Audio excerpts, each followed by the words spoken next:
Anomaly, something that deviates from what is standard, normal, or expected. That's just basically Kizaru at this point. Once you compare Kizaru to any One Piece character at all, or to any Admiral at all, he does not stand up to the standard. He is in fact more or less the opposite. Once you compare Barcelona to Admirals like Sakazuki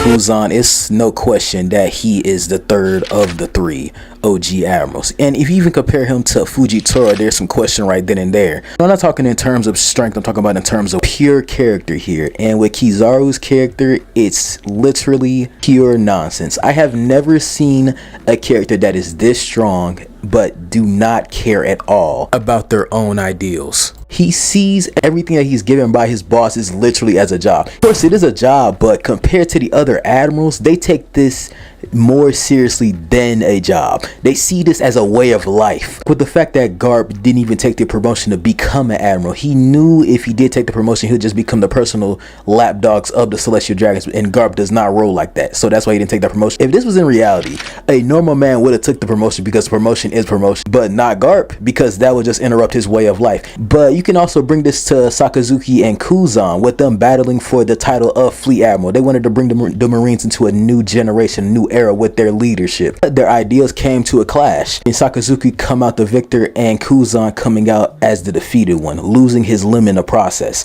With that loss, he just left the Marines, because why would you listen to the man that took your leg and taken the position that you were rightfully bestowed upon by the former Fleet Admiral? All those decisions made by those characters that are able to become admirals were all life decisions. But when it comes to Kizaru, it is just a job. I am a cog in a machine, as he said it himself. That is what makes Kizaru such an anomaly. He doesn't care in the slightest to push his will forward on any person in the story. He is just doing what he is told. Like a true dog of war. Even when he's fighting, you can tell that he's fighting very lackadaisical, like very unenthusiastic. You know when your boss give you like a task to do during your work shift and you just like, I'll just take my time doing it. That is literally Kizaru. In film Red the musical, you can tell once he's fighting Shanks could really beat him right there. Look at him, always hands up. He even had his hands up against Ben Beckman when he snuck him. Sneak is a sneak, but still, you couldn't get out the way, light man. But enough of the BS, so let's go ahead and get to Egghead. Egghead is where we actually get to know a lot about Kizaru's character, his power level in the world as well. Everything at Egghead just makes sense for Kizaru, because he was used for experimentation to provide DNA of his double fruit, the Pika Pika no Mi, to provide the pacifistas their signature laser blast. With a clear understanding of his relationship with Vegapunk during Kuma's flashback, that he has a relationship, of course, with Sentomaru, the guy that kept calling him uncle, which is really not his nephew. He just call him uncle because he is old and it's just a Japanese standard formality, I believe, because Sentomaru did get in contact with Kizaru when he was just a kid, so he basically grew up right before Kizaru's eyes, becoming Vegapunk's personal bodyguard. So it brought us here to this one-sided fight, Kizaru versus Sentomaru, and of course Kizaru wipes the floor with Sentomaru because Kizaru is an admiral and he has a low girl type double fruit, and Sentomaru is just not that guy, to be quite honest. Even when the fight is taking place, Kizaru is telling him to surrender because he really don't even want to hurt him. But of course Sentomaru is doing his job. He is Vegapunk's bodyguard here, and believe it or not, even Sentomaru is even shocked that Kizaru is actually going after Vegapunk right now. And let me go back to this for a second. Kizaru telling Sentomaru to go ahead and give up and surrender during the fight is just straight up weird, and I don't mean out of character weird, I mean like it's just weird to say that phrase. It's very in character for Kizaru to say that statement right there, but dude, you're fighting this guy and he straight up told you that I'm going to fight you if you show up here. And Saturn himself told him that you can just leap over him and just get away. But Kizaru was like, nah. He put the challenge down. I'm not gonna run from that. I wouldn't even consider as this an example of Kizaru following his own will here. The only reason that he is about to fight Sentomaru is the fact that he has control of a lot of tools and weapons on Egghead. And if he doesn't take out Sentomaru right there, he'll be a problem later down the line. After Kizaru decimates Sentomaru, he goes on and takes on Luffy.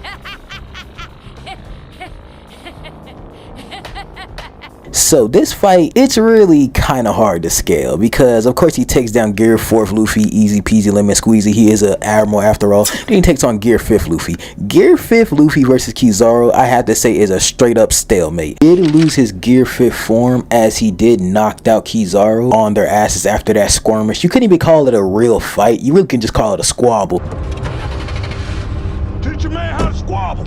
Even though Luffy got more hits on Kizaru by 3-2, before the fight actually reaches its climax, they even have a little bit of a conversation amongst themselves. Kizaru's even apologizing that, listen bro, you are in my way, I gotta complete a mission, so get out of here. Which is very interesting because his mission is to kill Dr. Vegapunk, a person that he enjoyed spending a lot of time with. He was just there doing the Nika dance with Kuma, Vegapunk, and Bonnie, which was crazy. You gotta understand how big of a moment that was for Kizaru, the Admiral of the Marines, to do the Nika dance. I feel like that's a great moment of characterization for one of the admirals. It's comparable to Isho bowing down to the citizens of Dressrosa even when Kuzan let Nico Robin go. You could even go further than that. When Aramaki made his introduction to the story, just shouting out all these obscenities. I'm sorry. Green Bull is just borderline insane. Kind of during Marine 4 because he was putting numbers on the board for his squad. Made a video about his Devil Fruit being one of the most terrifying Devil Fruits in the story. Might as well check that out. All those moments from all those admirals, you can tell which side of the fence they are on. But with Kizaru, you can tell he's walking that tightrope every single time. And in chapter 1108, bro actually crossed over to the dark side of things because he finally did what he was supposed to do. Of course, with the help of Saturn here, because he kind of failed. He failed multiple times taking out Vegapunk on his own, and so that's why Saturn had to show up. But with Saturn hitting Vegapunk with one of his legs, stingers, you know what spiders have? Yeah, his spider leg. Followed up Saturn's attack with a laser beam of his own right. People say that this laser beam was intended to cauterize the wound of Vegapunk, which actually makes sense because Vegapunk seems to be his friend and he doesn't want this man to just bleed out. But at the same time, you can see him actually trying to take out Vegapunk in the quickest way possible so he doesn't have to feel any more pain in the situation. All in all, we all know that that old man is dead. We know it. He's dead. So after he gave Sanji a Lightspeed Sweet Chin music, he gets grabbed by Luffy. And at the same time, Luffy grabs Saturn. He then smacks them against each other, turning them into symbols. And Luffy is just playing around at this point. This is full Looney Tunes bullshit right now. Take one step on that rope and I'll cut it. I was just kidding. Come on.